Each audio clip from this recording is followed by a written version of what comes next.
Sins of the Father. How a generational curse turned an Appalachian family into living nightmares. This is not just a title. This is the horrifying reality of what happened deep in the mountains of eastern Kentucky, where a family's darkest secrets remained buried for over 7 decades. The year was 1978. In the remote hollows of Pike County, Kentucky, where coal mining towns cling to steep hillsides and fog blankets the valleys like a shroud, social worker Margaret Hayes made a discovery that would haunt her for the rest of her life. She had been sent to investigate reports of neglected children in an area locals called Blackburn Hollow, a place so isolated that even the mail carrier refused to venture there. The journey to Blackburn Hollow took Margaret 3 hours from the county seat, the last 2 miles navigable only by foot along a muddy creek bed. The Appalachian wilderness here was dense and unforgiving, with towering oaks and hickories blocking out most of the sunlight even at midday. The air smelled of damp earth and rotting leaves, and the only sounds were the rushing creek and the occasional cry of a crow. When Margaret finally emerged into a small clearing, she stopped dead in her tracks.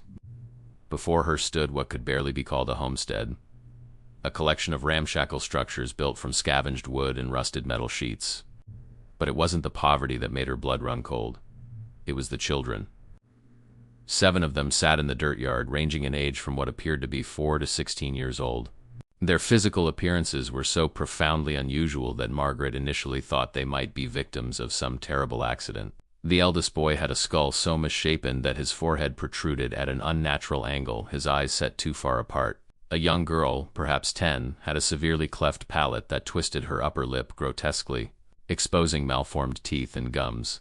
Another child's hands were fused together at the fingers, creating paddle-like appendages.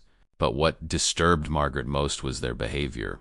They stared at her with vacant expressions, making guttural sounds rather than words. The older boy rocked back and forth rhythmically, seemingly unaware of her presence despite standing only 15 feet away. An elderly woman emerged from the largest structure, her weathered face bearing the same distinctive facial characteristics as the children: the wide-set eyes, the prominent brow, the unusual jaw structure. She wore a faded cotton dress that might have been blue once, now grayed by years of wear and mountain water washing. "State ain't got no business here," the woman said, her voice raspy and defensive. "These are Blackburn children. Blackburn land. We take care of our own."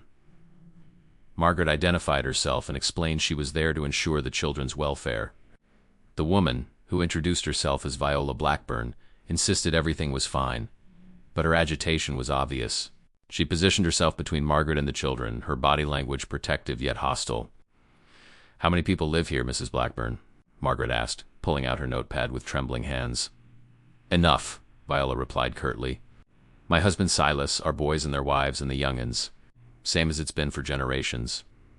As they spoke, 2 men appeared from the tree line carrying rusted buckets. They were brothers, Margaret would later learn, both showing the same physical characteristics as Viola and the children. Their movements were slow and deliberate, their expressions flat. One of them was missing several teeth, and both had the same protruding brow ridge that seemed to be a family hallmark. The shorter brother spoke. "Mama, who's this?" His speech was slurred, difficult to understand. "Nobody," Viola snapped. "She's leaving." But Margaret wasn't leaving. Not yet. She had been a social worker for 12 years. Had seen poverty and neglect across eastern Kentucky, but nothing had prepared her for this. These weren't just poor mountain children. These were children bearing the unmistakable physical markers of something far more disturbing. Over the next 3 days, Margaret returned with a county health nurse and a deputy sheriff. What they uncovered was a family tree that twisted back on itself like a serpent eating its own tail. And the Blackburn family had lived in this hollow since the 1880s. And according to county records that Margaret painstakingly researched, they had been marrying within their own family for at least 4 generations. Silas Blackburn, the patriarch, was 68 years old in 1978. He was both father and grandfather to many of the children in the hollow. His wife Viola was his first cousin. Their sons had married their own cousins, and in at least 2 documented cases, their own sisters. The family had become so isolated and so intertwined that determining exact relationships became nearly impossible. The genetic consequences were devastating and visible. Of the 17 children living in Blackburn Hollow, only 3 showed no obvious physical deformities. The others displayed a horrifying catalog of genetic disorders, severe intellectual disabilities, cleft palates, skeletal malformations, fused digits, microcephaly. and various facial dysmorphisms that made some children barely recognizable as human.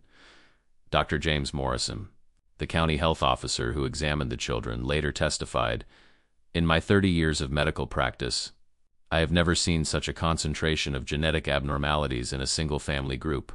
These children are suffering from what we call inbreeding depression, the accumulation of harmful recessive genes that only manifest when both parents carry the same defective genetic material. The probability of this occurring naturally in an outbred population is infinitesimally small. This is the direct result of sustained, multi-generational consanguineous relationships." The investigation revealed that the Blackburn family's isolation wasn't entirely by choice.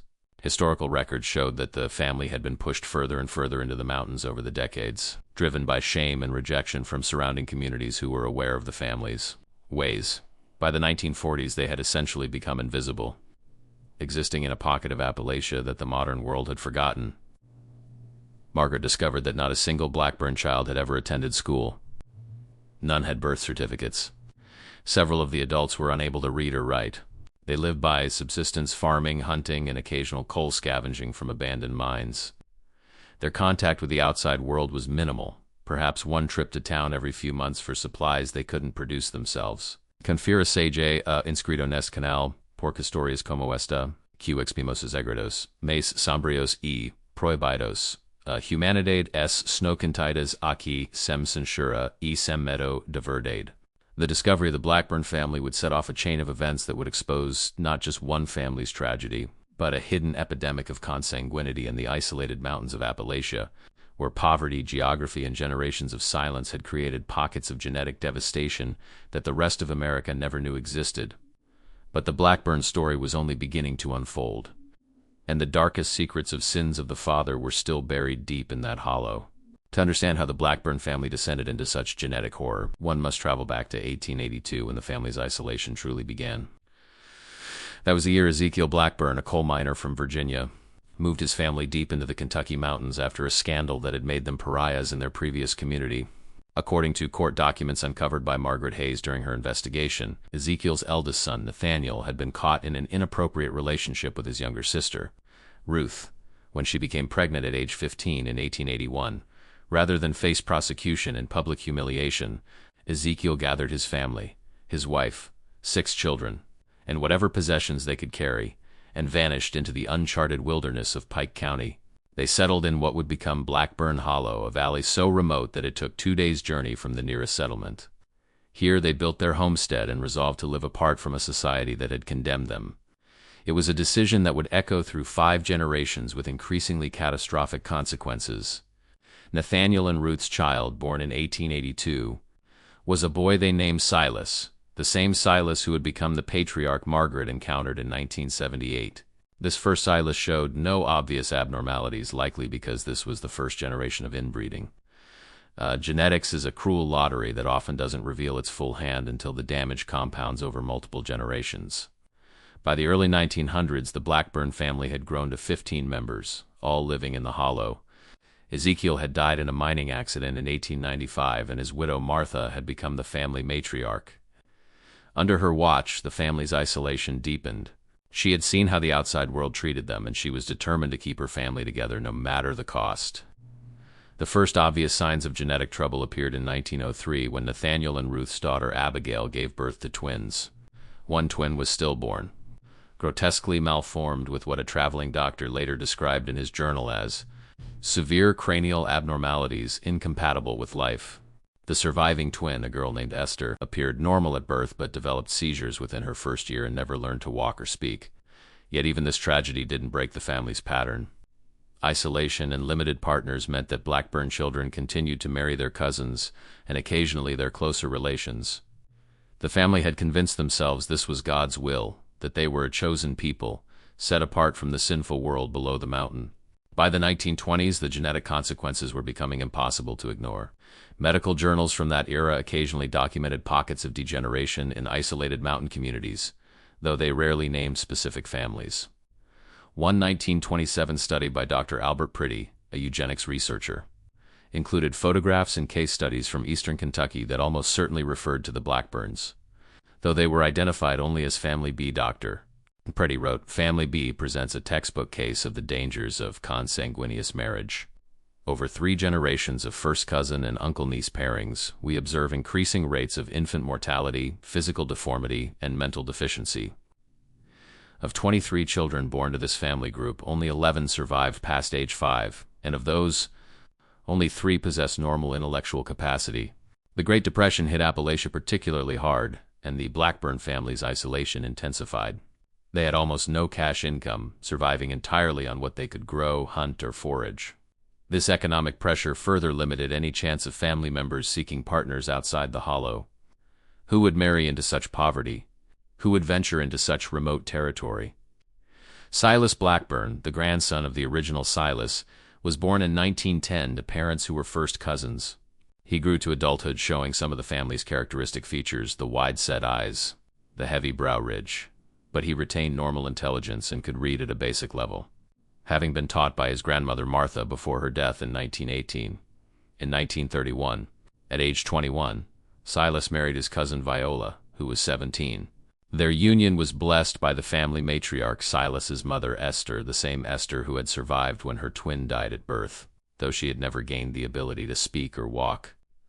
She communicated through grunts and gestures, confined to a wooden chair that her family moved around the homestead as seasons changed. Silas and Viola's first child arrived in 1932, a boy they named Tobias. He appeared healthy at birth, a source of hope that perhaps their bloodline was strong enough to overcome whatever weakness had afflicted previous generations. But by age 2, it became clear that Tobias's development was severely delayed. He never learned to speak beyond simple sounds, never mastered walking without assistance. The couple had 9 more children between 1933 and 1947. Of these 10 children, 3 died in infancy. 1 drowned in the creek at age 7, and 5 survived to adulthood with varying degrees of physical and intellectual disabilities. Only 1 child, a daughter named Ruth, named after Silas's great-grandmother, seemed relatively unaffected, though she too bore the distinctive facial structure of the Blackburn line. By the 1950s, the Hollow housed 23 people across 3 generations, all descendants of the original Ezekiel and Martha. The Korean War came and went. Elvis Presley revolutionized music. Television brought the world into American living rooms. But in Blackburn Hollow, life remained virtually unchanged from the 19th century. Tobias, despite his severe intellectual disabilities, was married at age 22 to his cousin Sarah, who was 16.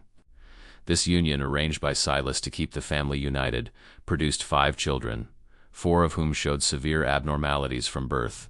1 child, a boy named Jacob, was born with his internal organs partially exposed, a condition called gastroschisis that would have been treatable with modern medicine but was fatal within hours in the isolated Hollow. The family buried Jacob in the small cemetery they maintained on a hillside above the homestead. Wooden crosses marked at least 30 graves, though many were unlabeled, the names of the dead forgotten as the family's literacy declined with each generation. Dr. Morrison, examining medical literature during the 1978 investigation, found that the Blackburn family's experience matched patterns documented in other isolated, highly inbred populations around the world. The Samaritan community in Israel and Palestine, the Vedoma tribe in Zimbabwe, certain royal families of Europe, all showed similar patterns when consanguinity persisted across generations. The genetic mechanism is brutally simple. Everyone carries recessive genes for various disorders. In a normal outbred population, the chances of 2 people carrying the same harmful recessive gene and both passing it to their child is very low. But when close relatives reproduce, the probability skyrockets. With each generation of inbreeding, harmful recessive genes accumulate and express themselves more frequently. The Blackburn family tree had become a genetic minefield. By 1978, calculating the exact coefficient of inbreeding was nearly impossible without modern genetic testing, but Dr. Morrison estimated it exceeded 25%, a level comparable to offspring of a father-daughter or brother-sister pairing, maintained across multiple generations. Historical records revealed another disturbing pattern. The family had occasionally attempted to integrate with the outside world. In 1952, Silas had taken 2 of his healthier sons to a coal mine operation 10 miles away, hoping they could earn wages. The mine foreman, immediately recognizing the distinctive Blackburn features and their limited intellectual capacity, turned them away, reportedly telling Silas to keep your family up in those hills where they belong. This rejection reinforced the family's isolation and their conviction that the outside world would never accept them. They retreated further into their hollow, into their tightly woven bloodline, believing they had no other choice. By the mid-1970s, a fourth generation of inbred children was being born in Blackburn Hollow. These were the children Margaret Hayes encountered in 1978, the most genetically damaged generation yet. Bearing the accumulated weight of nearly a century of consanguinity, the mountain wind whispered through the hollow at night, carrying with it the sounds of children who could not speak, who rocked and moaned in their suffering. Trapped in bodies and minds warped by the sins of their fathers, grandfathers, and great-grandfathers. The Blackburn family's genetic nightmare had reached its devastating crescendo, but the full horror of their situation was still coming into focus. The investigation into the Blackburn family intensified throughout the autumn of 1978.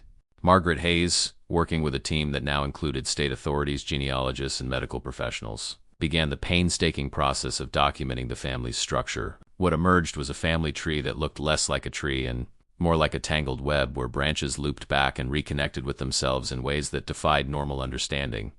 The main homestead where Margaret first encountered the family housed 16 people, but as investigators ventured deeper into the hollow and surrounding hills, they discovered 3 other dwellings, each occupied by Blackburn family members. In total, 31 people lived in this isolated community, and with the exception of one woman who had married into the family in 1965, every single person was a blood relative of Silas and Viola Blackburn.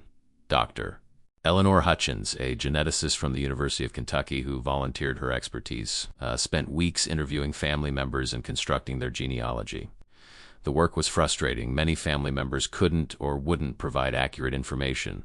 Some genuinely didn't know their exact relationships, as concepts like cousin and sibling had become blurred over generations. Others were defensive, sensing that these questions were laying bare something shameful.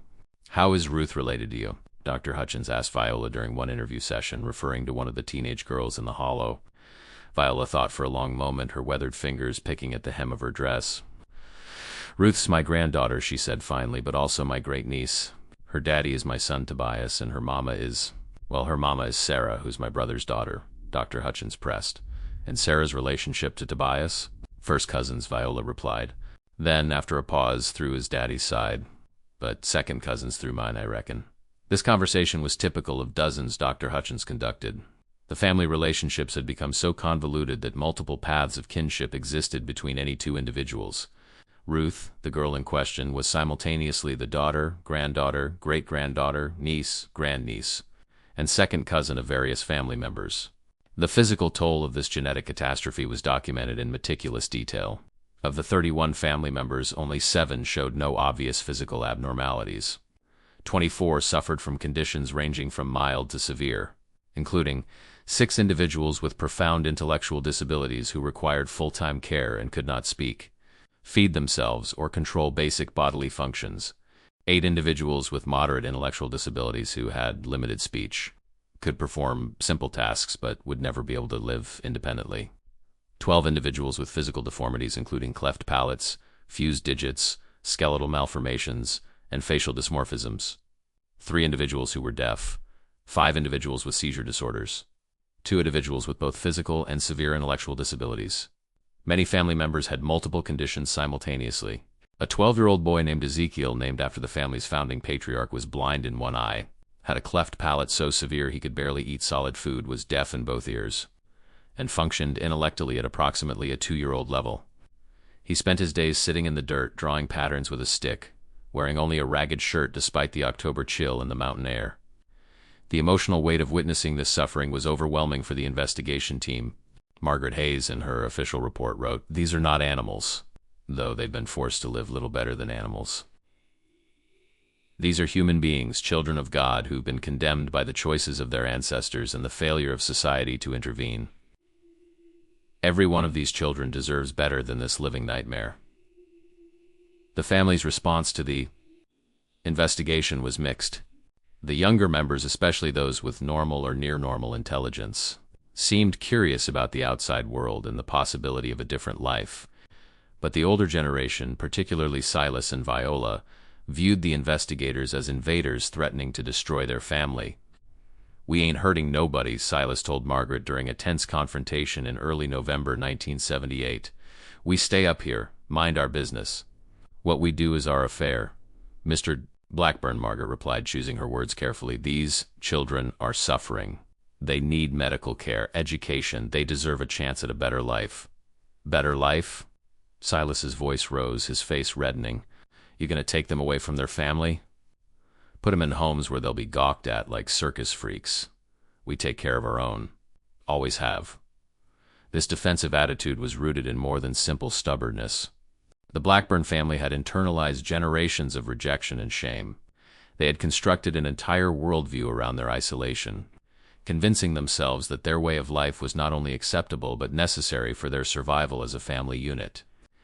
Viola expressed this in heartbreaking terms during one interview. We know what we look like. We know people think we're cursed. But these children are loved. Every one of them. You think the world down there will love them? They'll be locked up, studied, maybe even cut open to see what's wrong inside them. Here, they're with their own kind. They're home. Dr. Hutchins tried to explain the genetic reality to the family's more capable members. She brought diagrams, simple explanations of how harmful genes accumulate when close relatives have children together. Some listened with interest. Others refused to engage.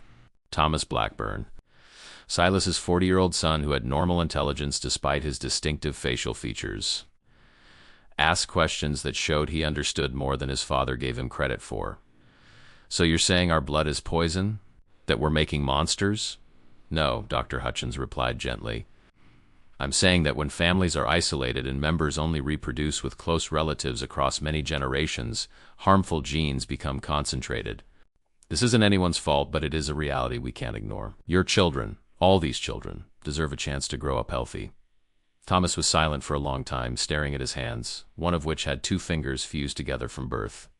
It's all we've ever known, he said finally. At this moment, I want you to think about something. Think about these children, born into circumstances beyond their control, trapped by decisions made generations before they existed. If this story moves you, leave a comment saying every child deserves a chance. Let me know you're hearing their story. The investigation also uncovered the family's economic reality. They survived on approximately $200 per year in cash income, earned by selling ginseng root and occasional pelts from trapped animals. They had no electricity, no running water, no telephone. Their diet consisted primarily of beans, cornmeal, wild game, and whatever vegetables they could grow in the rocky soil. Medical care was virtually non-existent. The last time any family member had seen a doctor was 1961, when a traveling physician treated a child for a broken arm. Childbirth occurred in the homestead, assisted by elder family women with no formal training. Infant mortality was staggering, Dr. Hutchins estimated that fewer than half of all children born in the Hollow since 1940 survived to age 5. The cemetery on the hillside told its own story. Margaret, an estate archaeologist, counted 47 graves, 32 of which were small enough to be children. Many graves were unmarked or marked only with river stones. The oldest legible marker dated to 1891, a wooden cross bearing the name Martha E. Blackburn, beloved mother. As autumn deepened into winter, the investigation team faced a crucial question: what could be done? The children needed medical care, education, and intervention, but removing them from their family would be traumatic and legally complex. The adults, while perhaps negligent by modern standards, were not overtly abusive within the context of their cultural isolation. Kentucky Social Services had never dealt with a case of this magnitude. The Blackburn family represented a collision between individual rights, cultural autonomy, medical necessity, and child welfare that had no clear solution. Meanwhile, in Blackburn Hollow, life continued much as it had for nearly a century. Children who would never speak played in the dirt. Adults with the minds of children performed simple chores. And the family's genetic burden continued to manifest in new births, new deformities, new suffering. The sins of the father had become the inheritance of the children. And breaking that cycle would require confronting uncomfortable truths about what happens when isolation, poverty, and consanguinity intersect across generations. December 1978 brought the first major snowfall to Pike County, and with it, a crisis that would finally force action on the Blackburn family situation. On December 12th, a 7-year-old girl named Annie Blackburn developed a high fever and severe respiratory distress. Her mother, a 23-year-old woman named Grace, who was herself intellectually disabled, tried to treat the child with home remedies, herb teas, and cold compresses, but Annie's condition deteriorated rapidly. By the time word reached authorities 3 days later, Annie was barely conscious, her small body racked with pneumonia and severe dehydration. A rescue team, including Margaret Hayes and 2 paramedics, fought through 2 feet of snow to reach the hollow. What they found was a child on the verge of death, lying on a bare mattress in a room where gaps in the walls allowed snow to blow inside. Annie was airlifted to a hospital in Pikeville, where doctors worked frantically to save her life. She survived, but just barely. Medical examination revealed that in addition to the pneumonia, Annie suffered from severe malnutrition, untreated parasitic infections, and what appeared to be tuberculosis. She weighed only 38 pounds, roughly half what a healthy 7-year-old should weigh. Dr. Robert Chun, the emergency room physician who treated Annie, was shaken by her condition. "This child has been living in third-world conditions," he told investigators. "The level of neglect is staggering. If she had gone another day without treatment, she would have died." Annie's near death became the catalyst for immediate intervention. On December 18, 1978, a Pike County judge signed an emergency order granting temporary custody of all minors in Blackburn Hollow to the state. It was an unprecedented action, but the judge, Harold Pennington, felt he had no choice. "I've reviewed the medical reports, the living conditions, and the genealogical documentation," Judge Pennington stated in his order. "These children are living in conditions of profound neglect and are suffering from the ongoing consequences of multi-generational consanguineous relationships. The state has a compelling interest and moral obligation to intervene." The removal of the children occurred on January 5, 1979, one of the coldest days of that winter. A convoy of state vehicles, accompanied by social workers and state police, made the difficult journey into Blackburn Hollow. Margaret Hayes led the operation, her heart heavy with the knowledge of the trauma this would inflict on all involved. The scene that unfolded was heartbreaking. Viola Blackburn stood in front of her home, arms spread wide, screaming, "You can't take them. They're ours." Silas, weakened by age and illness, sat on the porch steps and wept, his weathered face buried in his hands. Several of the adult family members with intellectual disabilities didn't understand what was happening and became agitated and frightened. Thomas Blackburn, one of the more capable adults, tried to maintain calm, but his anguish was evident. "Please," he begged Margaret, "don't separate them. They're scared of the outside world. This is all they know." 17 children, ranging in age from 18 months to 17 years, were removed from the hollow that day. The operation took 6 hours and required multiple trips. Many of the children had never been in a vehicle before and were terrified. Several had seizures triggered by the stress. One teenage boy, unable to comprehend what was happening, tried to run back to the hollow and had to be gently restrained. The children were taken to a facility in Pikeville where medical and psychological evaluations could be conducted. The medical findings were devastating and comprehensive. All 17 children showed signs of malnutrition and parasitic infections. 14 had dental decay so severe that many teeth required extraction. 9 required immediate surgery for various conditions including hernias, correctable skeletal deformities, and one child's improperly healed broken arm. 6 had never received any vaccinations and contracted measles within weeks of removal, requiring quarantine. 12 scored below the first percentile on standardized developmental assessments appropriate for their ages. The psychological evaluations revealed that many children, despite their severe disabilities, were deeply bonded to their family and traumatized by separation. This presented care providers with a profound ethical dilemma. These children had been suffering in the hollow, but removing them was also causing suffering.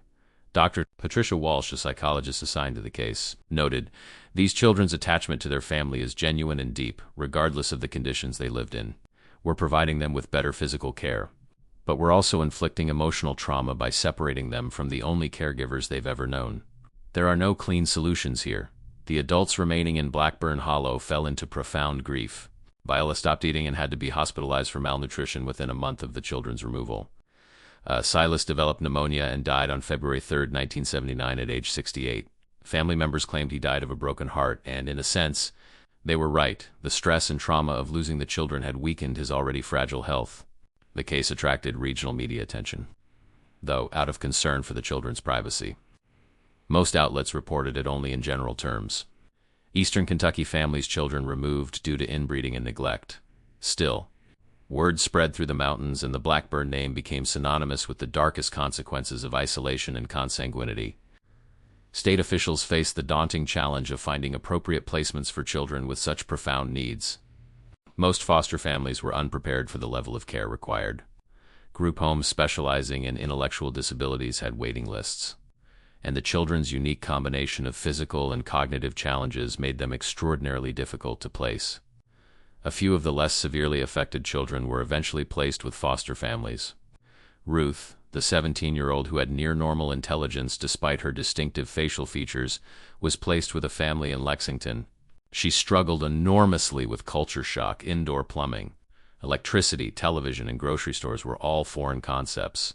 She attended school for the first time in her life and was placed in special education classes where she worked with teachers trying to overcome 17 years of no formal education. Ruth's journal entries from this period, preserved in court records, are heartbreaking. Everything is too loud here, too bright. I miss the quiet of the hollow. I miss my brothers and sisters, even the ones who can't talk. Here people stare at me. They whisper. I know I look different. I know where I come from. I want to go home, but they say home isn't safe. If home isn't safe, why does being here hurt so much? The most severely disabled children remained in institutional care. Technology in 1979 was limited, but caregivers did their best to provide comfort, medical treatment, and basic enrichment. Still, many of these children never adjusted. They had lived their entire lives in the close, if dysfunctional, embrace of their family. Now they were in sterile facilities surrounded by strangers. 4 of the children died within 3 years of removal, not from abuse or neglect in their new placements, but from the accumulated effects of years of untreated conditions, malnutrition, and genetic disorders. Each death was investigated thoroughly, and each time medical examiners concluded that the state intervention had come too late to reverse damage done over a lifetime. These deaths devastated Margaret Hayes. We saved them from one kind of death, she told a colleague, but we couldn't save them from the consequences of being born into that family. Every single one of those children was doomed before they took their first breath, condemned by choices made by their great-great-grandparents.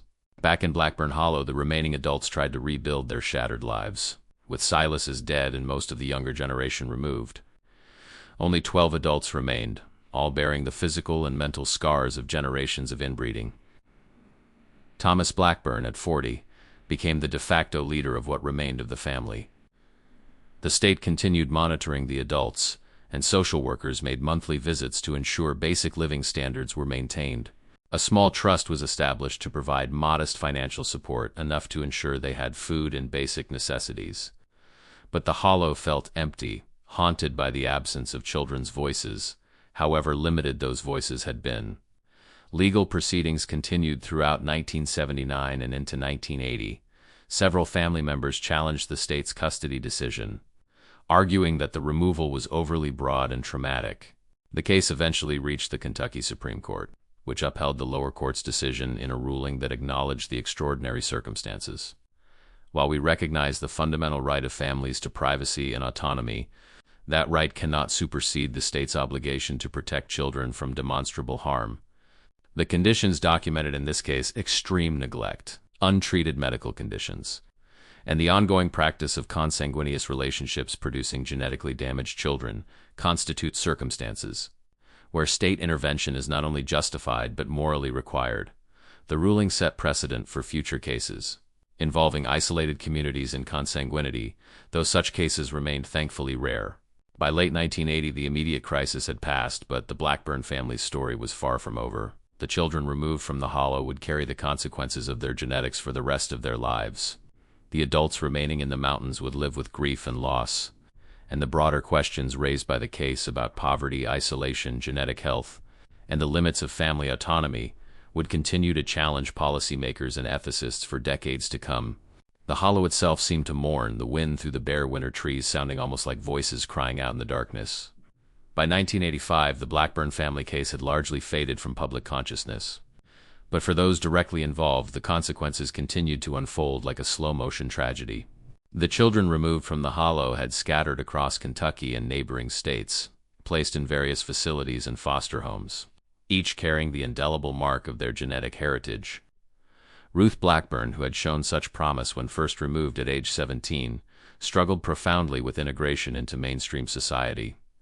Despite years of special education and social support, she never overcame the deep-seated feeling of being an outsider. At age 23 in 1984, she attempted to return to Blackburn Hollow, walking the 30 miles from her group home in Pikeville back to the mountains that had shaped her. Thomas Blackburn, who still lived in the hollow with a handful of adult relatives, described Ruth's return. She came walking up through the trees one morning, skinny as a rail, her shoes all torn up. She didn't say nothing at first, just stood there crying. Then she said, "I don't belong out there. I don't belong anywhere." Ruth remained in the hollow for 3 months before social workers convinced her to return to supervised care. The experience highlighted a cruel reality. While the state had removed the children from conditions of neglect and genetic catastrophe, it could not provide them with a sense of belonging or peace. They were caught between two worlds, fully accepted by neither. The most severely disabled children never left institutional care. Ezekiel, the boy who had been blind in one eye and deaf, died in 1982 at age 16 from complications of a seizure disorder. Annie, whose near death from pneumonia had triggered the state intervention, lived until 1987 when she succumbed to respiratory failure at age 15. Her small body, ravaged by genetic conditions and years of early neglect, simply gave out. Each death was documented, each funeral attended by Margaret Hayes, who maintained contact with the children she had helped remove. "I did what I thought was right," she told a reporter in a rare 1985 interview. But right doesn't mean without cost. These children paid the price for their families' isolation and choices made generations before they were born. We gave them medical care and safety, but we couldn't give them normal lives. That ship had sailed long before I ever set foot in that hollow. The medical community studied the Blackburn case extensively, though always with careful protection of the family's identity and published research. A 1983 paper in the American Journal of Medical Genetics titled Multi-Generational Consanguinity in an Isolated Population. A case study used the Blackburn family as a primary example of how sustained inbreeding affects human populations. Dr. Eleanor Hutchins, who had documented the family's genealogy, wrote in that paper, "This case demonstrates the devastating cumulative effects of consanguineous reproduction across 5 generations. While first-generation inbreeding may produce relatively few visible effects, by the 4th and 5th generations, we observe an exponential increase in genetic disorders, reduced fertility, increased infant mortality, and profound impacts on both physical and cognitive development." The family studied here represents an extreme outcome, but the underlying genetic principles apply universally. The study noted that approximately 10% of human marriages globally occur between second cousins or closer relatives. But most of these occur in cultures with outbreeding in previous generations, preventing the accumulation of harmful recessive genes. The Blackburn family's sustained isolation and exclusive intramarriage created conditions rarely seen in modern human populations. Back in Blackburn Hollow, the remaining adults aged without new children being born. Thomas Blackburn never married, and neither did most of his generation. The few who had partners chose to remain childless, finally breaking the cycle that had defined their family for 5 generations. It was a quiet acknowledgement of the terrible truth they had learned. Their blood carried too much pain to pass on. Viola Blackburn died in 1986 at age 72, her mind largely gone in her final years. She spent her last months believing the children were still in the hollow, calling out names and asking when they would come in for supper. Her confusion was perhaps a mercy, sparing her from fully grasping what had been lost. By 1990, only 7 adults remained in Blackburn Hollow. The homestead had fallen into further disrepair, and the state's monthly support checks kept them fed, but did little to improve their quality of life. Thomas, now in his 50s with graying hair and deeply lined face, gave a final interview to a researcher studying isolated Appalachian communities. "We were taught that family stays together no matter what," Thomas said, his voice rough with age and regret. "That blood is everything. That the outside world would hurt us worse than anything we could do to ourselves. We believed it because it's all we knew, but look what it cost. Look at all the suffering, all the children born wrong, born to suffer. I think about that every day. About whether it could have been different if someone sometime way back had made a different choice." Asked if he blamed his ancestors, Thomas shook his head slowly. "Blame don't help nobody. They did what they thought they had to do. That don't make it right, and it don't undo what happened to all those children." The youngest of the Blackburn children, removed in 1979, reached adulthood in the mid-1990s. Of the 17 children taken from the hollow, 5 had died by age 21. The survivors lived with varying degrees of independence, but none achieved what would be considered a normal life. Several remained in group homes requiring daily supervision. A few lived in subsidized housing with caseworker support. All carried visible evidence of their genetic heritage, the distinctive facial features, physical disabilities, or cognitive limitations that marked them as products of sustained consanguinity. Ruth Blackburn, who had struggled so profoundly with her identity, found a measure of peace working at a sheltered workshop in Hazard, Kentucky. She never married or had children. In a 1998 interview for an oral history project, at age 37, she reflected on her life. People see my face, and they make assumptions about who I am and where I come from. They're not wrong, but they're not completely right either. I'm more than where I was born, but I'll never be free of it. It's written in my bones, in my face, in my blood. The hollow made me, even if I don't live there no more. Thomas Blackburn died in 2001 at age 63 from heart failure, one of the last of his generation.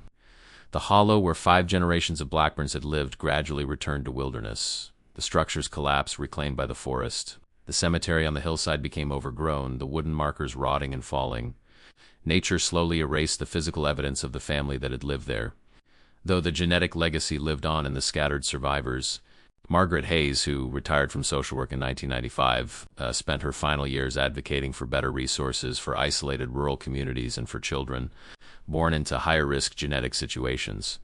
She died in 2008 at age 74, her career defined by the case that had haunted her for 3 decades. In her unpublished memoir found among her papers after her death, Margaret wrote, "The Blackburn family showed me the darkest capabilities of human isolation and the terrible consequences when poverty, geography, and lack of education intersect across generations. But they also showed me that even in the most dire circumstances, there is love. Those children were loved in the only way their family knew how. That love couldn't overcome genetics or provide adequate care, but it was real. The tragedy of the Blackburns is that love alone wasn't enough, and that recognition breaks my heart even now, all these years later. The last surviving child of Blackburn Hollow, a woman named Sarah, born in 1977 and removed at age 2, lives today in a care facility in eastern Kentucky. At 48 years old, she has the cognitive capacity of a 6-year-old child. She has no memory of the Hollow or her early life there. To her, the history of her family is like a story about someone else, something that happened in another world. The Blackburn family's story stands as a sobering reminder of what happens when isolation becomes absolute, when genetic reality is ignored, and when the sins of one generation become the curse of all who follow.